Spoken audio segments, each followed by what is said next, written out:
politician, a black politician like the president is. And, it's just crazy. And the other point is the liberal media is putting this country in a hole that it's almost impossible to come out of. The more they keep broadcasting all this racial stuff, we're going to have riots left and right. It's crazy. This president does not care about peace. He wants to keep egging it on, and the liberal media definitely eats it all up.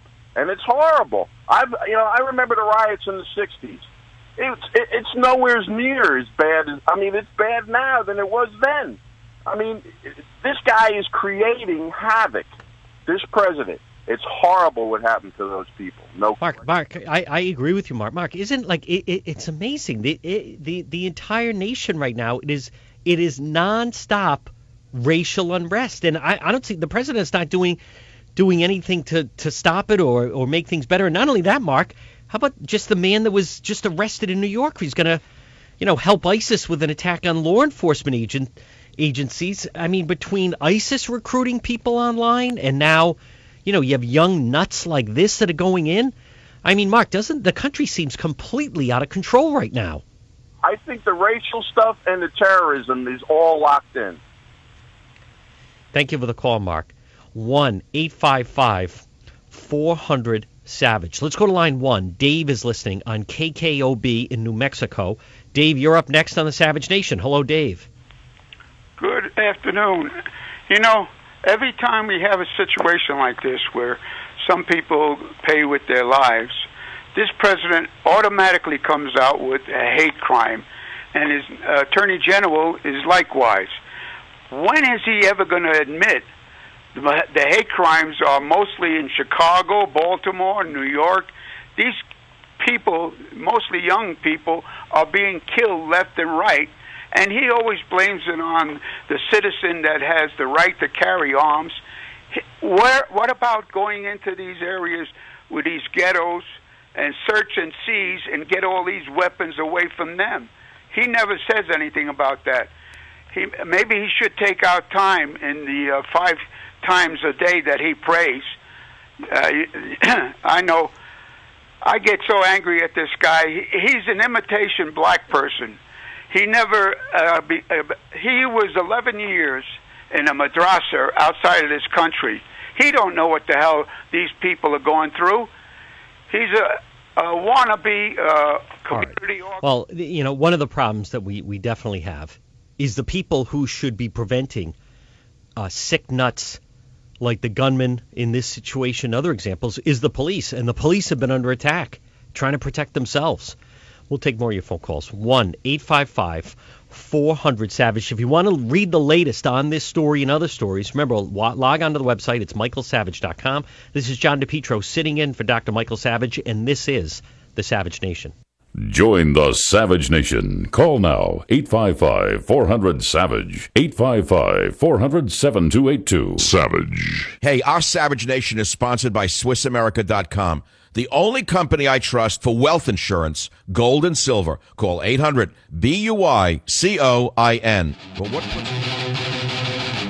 You're listening to the Savage Nation. This is John DePietro sitting in for Dr. Michael Savage. Let's go right to your phone calls. Steve on line 3 is listening on WABC New York. Steve, you're on the Savage Nation.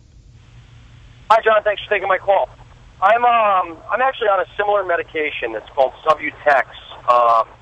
The active ingredient in both Subutex and Suboxone is the same. It's called buprenorphine. The only difference being that the Suboxone, which this kid was caught with, is more for addicts. It contains an opiate blocker as well as the opiate itself. So that way, if the addict was to try and use the euphoric effects would be blocked. Now, I can tell you from my own experience that the first few weeks when you start taking a medication like this, you can become impatient, ornery. When you first start taking it, you could say your fuse is almost, cut in half. Sure sounds that way. That's what the alleged shooter was on. Visit our website, michaelsavage.com. Again, John DePietro sitting in for Dr. Michael Savage. This is the Savage Nation. Join the Savage Nation. Call now, 855-400-SAVAGE, 855-400-7282. Savage.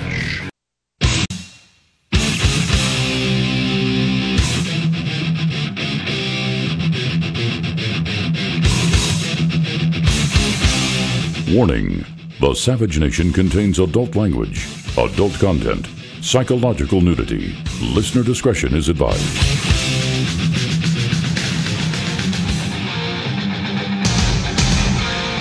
And now, America's most exciting radio talk show, The Savage Nation, home of unprotected talk, borders, language, culture. And here he is, Michael Savage. I've had to make statements like this too many times.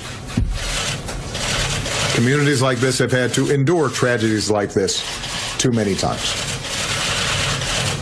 We don't have all the facts, but we do know that, once again, innocent were killed in part because someone who wanted to inflict harm had no trouble getting their hands on a gun.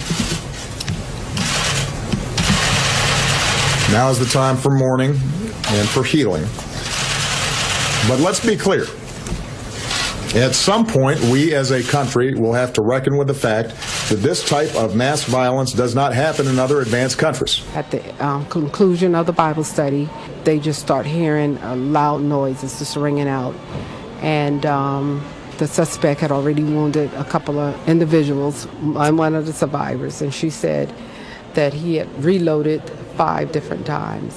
And her son was trying to talk him out of killing people, and he just said, I have to do it. You rape our women, and you're taking over our country, and you have to go.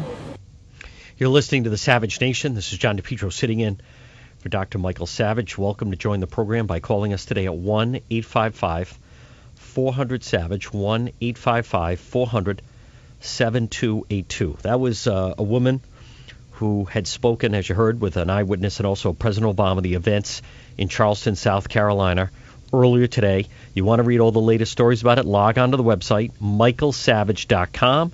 You can see all the top stories. In addition to that, you'll see Michael Savage's new book, Countdown to Mecca. It's available right now.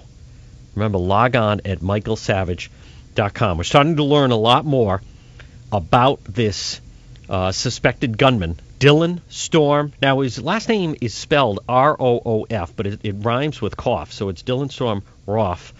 The Facebook profile picture, New York Times, chosen thick with symbolism, shows a scowling young white man against a distinctly southern backdrop, swamp dripping with Spanish moss. His black jacket adorned with 2 flags, one from apartheid-era South Africa. By the way, if you know of people that wear that particular patch, give us a call. The other from white-ruled Rhodesia. They've been adopted as emblems by modern-day white supremacists. Law enforcement officials identified Roth, 21 years old, as a suspect in the mass shooting at the African-American church in Charleston. Wednesday night left 9 dead, including the pastor, Pastor Pickney. Roth was arrested in North Carolina. A cousin of Pickney had spoken to witnesses. Sylvia Johnson, that's the woman you heard, told NBC the gunman entered the church, asked for the pastor, sat next to him for an hour during Bible study before opening fire. I have to do it. You heard Ms. Johnson say that. The shooting can be investigated as a hate crime. His current address is listed in public records as Eastover, South Carolina.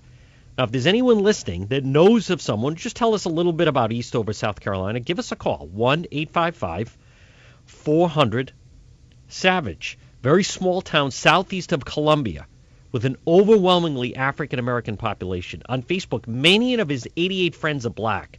He attended high school in Lexington, about 40 miles west of Eastover. Now, someone that went to high school with him said that he was like a major drug addict in high school. Quiet, kind of seemed like a normal kid, but was a major drug addict.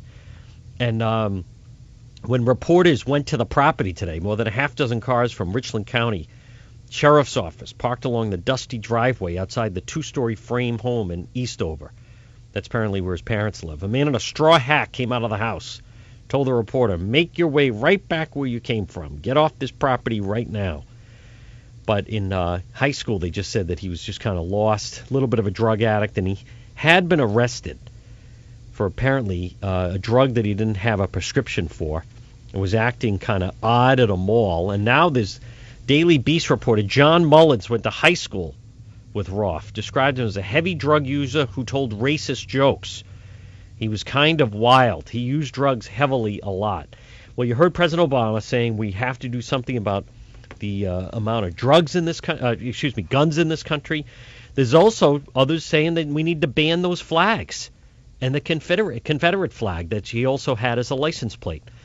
Let's go out to your phone calls. Line 4 is Lance, who's listening on WBAP in Dallas. Lance, this is John DePietro, and you're up on the Savage Nation. Hello, Lance. Thank you, sir. Regarding a 1911 style firearm, the standard magazine capacity is 7. Some of them are made, they hold 8, so you're talking 1 or 2 more rounds than a 6-shot revolver. And an average person with any training can do a magazine change in about 2 to 3 seconds. So you're looking at probably 45 shots if you went through 5 magazines, if they were loaded all the way at capacity. And that's someone who, would you have to say, be a little skilled? I mean, you know, he just got, apparently we don't know if that was the weapon he used, but the gunman apparently received a birthday gift from his father for turning 21 back in April. So, I mean, would you be able to that quickly learn how to, you know, load and reload 5 times in that quickly a fashion? Well, if he's incessant about it, I imagine you could, but it would still maybe 4 or 5 seconds for a magazine change. My 2 questions on what on earth possessed a family member to give this kid a gun when he has issues like that, and I wish somebody in the church would have been armed to stop him. Thank you for the call, Lance. Let's go to line 5. Tom is listening on WMAL in Washington, D.C. Tom, you're up next on the Savage Nation. Hello, Tom. Hey, bud. Yeah, his dad's going to be in trouble because you're not supposed to give a registered firearm to anybody. It's got to go through an FFL dealer where it's got to be transferred from one person to the other, and he's got to go through a waiting period and a background check. So the boy should have never got the firearm. And the other thing, too, that makes me mad is they always blame the firearms. You don't blame a car when a drunk driver hits somebody and kills somebody. It's not the firearm's fault. It's the people's fault. I've seen bad people raise good kids. I've seen good parents raise bad kids. It's just the human factor. That's all it is to it. And like the other caller said about the shots and all, he's right. You got to train to get used to changing the magazines. And as for the woman, I really don't have a lot of heart into what she said, because you got to remember the shooting with Darren Wilson.